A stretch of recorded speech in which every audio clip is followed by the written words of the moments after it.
গণ আন্দোলনের মুখে সরকার পতনের পর রাজধানী আদাবর থানায় সাবেক সংসদ সদস্য ও ক্রিকেটার সাকিব আল হাসানের বিরুদ্ধে হত্যা মামলা করা হয়েছে। বৈষম্য বিরোধী আন্দোলন চলাকালে গার্মেন্টস কর্মী রুবেল হত্যা মামলায় ২৮ নম্বর আসামি করা হয়েছে তাকে।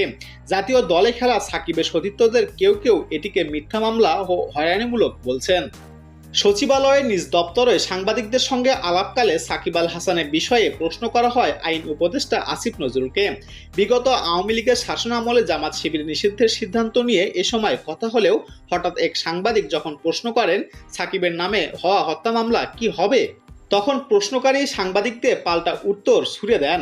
উপদেষ্টা বলেন, সাকিবকে নিয়ে বলছেন, ফুটবলার আমিনুল ইসলাম যখন ছিলেন জেলখানায় তখন আপনি চুপ ছিলেন কেন?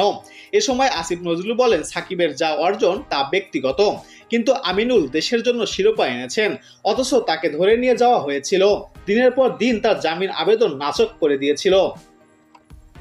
তিনি আরও বলেন, সাকিবকে তো গ্রেপ্তার করা হয়নি, তার নামে কেবল মামলা হয়েছে, দেশে এলে তাকে গ্রেপ্তার করা হবে না বলেও ইঙ্গিত দেন আইন উপদেষ্টা।